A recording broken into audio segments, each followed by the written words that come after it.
So this just popped up, guys, and I find it incredibly hypocritical of Dr. David Spiegel to have written what he wrote in this particular article. I am stunned, and you guys are going to enjoy this. First, he's going to say that he thought it would be a closed trial, and he wasn't prepared for any cameras or fans in the court. He continues, but cross-examination is something you're never fully going to be prepared for because you don't know exactly what they're going to do or say. No, as long as you were just giving direct testimony like you had done in the past, it was okay. But as soon as your credentials were tested, as soon as people wanted to inquire about your own credentials and how you came to these conclusions, things got a little tough for you, didn't they? He says, it wasn't as if I was stunned that I was going to be cross-examined, though I was a little uneasy about being on national television. What I couldn't prepare for was the reaction from the public. This is where the hypocrisy really comes in. Listen to this. His wife called and said, listen, I don't want you to look at what's being said. And I asked her how horrific it was, and she told me it was pretty bad. And I'm not a social media expert, far from it, so I didn't expect the whole horrific post-trial backflow. It's been a little stunning for me. Well, here's the thing. You went on the stand and you psychoanalyzed somebody, what they did, what they said, how they spoke on films and in depositions compared to how they were speaking at the trial. And you tried to make out that he had narcissistic tendencies and traits. And you psychoanalyzed him from your perspective and you gave your expert testimony. But when people give their expert testimony and psychoanalyze you, you don't like it. He continues to whine. The volume of it, the personal attacks on who I am and what I present like to what I look like and say was obviously a little hurtful. Well, isn't that what you were brought in for? You literally were brought on the stand to do exactly this to Johnny Depp. This is what you did, and when you get it back, you don't like it. And you're going to cry and whine about it. And you're going to write an article about it and say, ooh, I don't like this. This is hurtful. It's been vile. He carries on, but the comments below the YouTube videos of me have been vile. And some people have access to my email, so I've gotten 4 or 5 charming editorials about myself. Woo! You went on television and you tried to make out that Johnny Depp was something that he wasn't.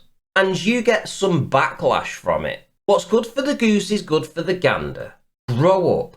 He says, I'm an adult. It's not the first time I've been criticised. But never like that. What about Johnny Depp? How about you criticising him like that? To his face. Looking at him. Telling him about his cognitive abilities. How about that? What he dressed. How he walked. What he looked like. What he said. How about that? It's alright for you to do it to somebody else, but you don't like it back? He says, on Monday and Tuesday I had what I'd describe as an emotional concussion. It wasn't physical. I didn't get hit on the head. It was emotional because the feedback afterwards left me a little numb and dazed inside. I slept a lot on Monday and Tuesday. Well, let me cry a river for you. Let me cry. Can you hear my tears? My tears are running down my cheek right now for you.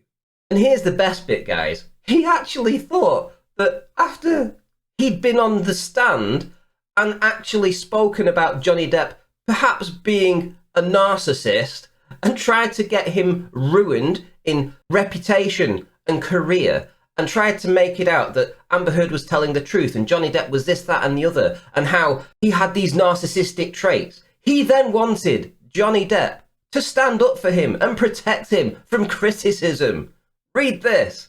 I would have liked Mr. Depp to get ahead of this and to have said, listen, I understand you're upset, but there are ways to express how to be upset. He wanted to tell the fans to calm down. The fact that he hasn't probably says potential volumes about him. Hello?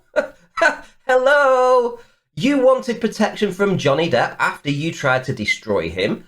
Are you listening to yourself? Are you living in some kind of alternate reality where you don't understand what went down and you want Johnny Depp to protect you? You're insane. He says, I think when Mr. Depp first noticed this behaviour from his fans, he should have redirected their emotions. Yes, it should have been him. He should have turned the emotions away from you and said, you're picking on Mr. Spiegel here. Please don't do that. He just has a job to do. Yes, Johnny Depp should have done that, right? You lunatic. Congrats on Newsweek for actually publishing this photograph. Very memeable indeed, have to say. He says, I would say to the people who have attacked me, just like they don't know Mr. Depp, they don't know me. Hello? You didn't know Mr. Depp. You didn't know him, and you wanted to analyse him, and you wanted to attack him. You wanted to do this. You were being paid to do that. You were being paid to make him out to be off his rocker. And now you're saying, you don't know me? But you didn't know Johnny Depp. You didn't even interview him. He says, this is my career. This is what I do. Well, hello. I'm a YouTuber, and this is what I do. This is my career, and this is what I do. And I decided to cover the trial, and I decided to put little videos out about idiots on the stand like you. That's my career, and that's what I do. And people enjoyed that content, and they wanted to leave comments because it's their right to do so. Just like it's your right to get paid to come on the stand and talk to Johnny Depp and say that he's this, that, and the other in front of the whole world, and trying to diagnose him in front of the whole world against all the guidelines in your profession. Hello? You wanted to do that, but you chose to do this. You went on the stand. You went against the guidelines of your own community, your own profession, who said that you can't analyse people in this way. You did that. And then you wanted to try and plug your book. And you wanted to turn up looking like a complete lunatic. People are going to comment. He says, I'm an emotions guy, so I do have no problem with people expressing emotion, but I do have people expressing emotion that is hurtful and harmful, whether it be words or the ton of memes I've seen that are supposed to look like me when I'm testifying. It is what you look like when you are testifying. These memes were spot on. You did what you did. People saw what you did. This wasn't taken out of context. You did this, and people reacted to that. And you thought it was hurtful and harmful. What about what you were doing to Johnny Depp? For crying out loud. What do you think that was? Hello? He said, I'm not an expert at this. It's not like I saw one clip of Mr. Depp and then said, oh, let me judge this. Oh, right, you watched Pirates of the Caribbean and you ignored other movies that he was in. So you did literally just watch a couple of clips or a couple of films. You were on the TV in front of the whole world for a couple of hours. So the whole world got to see a similar amount of time with you. They spent the similar amount of time that you spent with Johnny Depp. And we got to see exactly how your cognitive speeds were. We got to see that. And we memed on it. Get over it. And he finishes off by saying, never in my life have I been the target of such voluminous amounts of hate. Ever. I will process the emotion, but it will always be there. The knowledge that I was on the receiving end of such venom. Hello?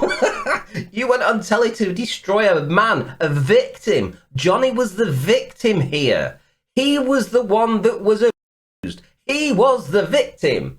And you wanted to compound that by telling the world that he was a narcissist. Try waking the hell up out of whatever world you're living in, because it isn't the world where normal people live. Right. Sorry for the rant, guys, but I had to just, tell it as it was. I'll see you soon.